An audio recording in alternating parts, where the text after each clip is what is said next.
பிரியமானவர்களே, ஆண்டவராகிய இயேசு கிறிஸ்துவின் நாமத்தினாலே உங்களை வாழ்த்துகிறேன். இந்த நாளிலேயும் இந்த தின தியானத்தின் வாயிலாக உங்களை சந்திப்பதிலே நான் மகிழ்ச்சி அடைகிறேன். இந்த நாளிலேயும் நம்முடைய தியானத்திற்காக மத்தேயு எழுதின சுவிசேஷம் 9வது அதிகாரம் 27 முதல் 29 வரைக்கும் உள்ள வசனங்களை நாம் தியானிக்க போகிறோம். 28, 29 ஆகிய வசனங்களை நான் வாசிக்கிறேன். அவர் வீட்டிற்கு வந்த பின்பு அந்த குருடர் அவரிடத்தில் வந்தார்கள். இயேசு அவர்களை நோக்கி, இதை செய்ய எனக்கு வல்லமை உண்டென்று விசுவாசிக்கிறீர்களா என்று கேட்டார். அதற்கு அவர்கள், ஆம், விசுவாசிக்கிறோம் ஆண்டவரே என்றார்கள். அப்பொழுது அவர்களுடைய கண்களை அவர் தொட்டு, உங்கள் விசுவாசத்தின்படி உங்களுக்கு ஆக கடவது என்றார். உடனே அவர்களுடைய கண்கள் திறக்கப்பட்டது. எனக்கு அன்பானவர்களே, நம்முடைய ஆண்டவராகிய இயேசு கிறிஸ்துவினுடைய அற்புதங்களை விசுவாசத்தினால் பெற்றுக்கொண்டவர்களை குறித்து தொடர்ச்சியாக நாம் தியானித்து வருகிறோம். இன்றைக்கும் அந்த வரிசையிலே இந்த 2 குருடர்களுக்கு ஆண்டவர் செய்த அற்புதத்தை குறித்து நாம் தியானிக்க போகிறோம்.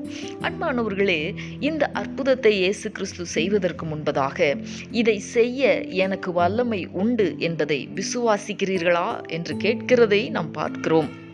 அதற்கு அவர்கள், ஆம் ஆண்டவரே, விசுவாசிக்கிறோம் என்று சொல்லுகிறார்கள்.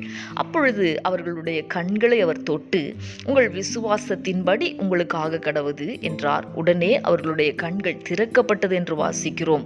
அன்பரே, தேவனுடைய அற்புதத்தை நாம் பெற்றுக்கொள்வதற்கு நாம் கேட்கிற குறிப்பிட்ட விஷயத்தில் தேவனால் அற்புதம் செய்ய முடியும் என்பதை விசுவாசித்தால் போதும், நிச்சயமாய் அற்புதம் செய்வார். அன்பானவர்களே, அந்த குருடரிடத்திலே ஆண்டவர் கேட்கிற காரியம், இதை செய்ய எனக்கு வல்லமை உண்டு என்பதை விசுவாசிக்கிறீர்களா என்பதுதான். நாம் கேட்கிற காரியத்திலேயும் தேவனால் அற்புதம் செய்ய முடியும் என்பதை விசுவாசித்து நாம் கேட்கும் பொழுது நிச்சயமாகவே நமக்கும் அற்புதங்களை தேவன் செய்ய வல்லமையுள்ளவராய் இருக்கிறார். இந்த கர்த்தருடைய வார்த்தைகளை விசுவாசித்து நாம் ஜெபிக்கலாமா? எங்களை நேசிக்கிற எங்கள் அன்பின் பரலோக தகப்பனே, ஆசீர்வாதமான இந்த நாளுக்காக உமக்கு நாங்கள் நன்றி செலுத்துகிறோம். இந்த நாளிலேயும் நீர் அற்புதங்களை செய்ய வல்லமையுள்ளவர் என்பதை விசுவாசிக்க வேண்டும் என்பதை நாங்கள் தியானித்தோமே. தகப்பனே, எல்லா சூழ்நிலைகளிலேயும் உம்மால் அற்புதம் செய்ய முடியும்.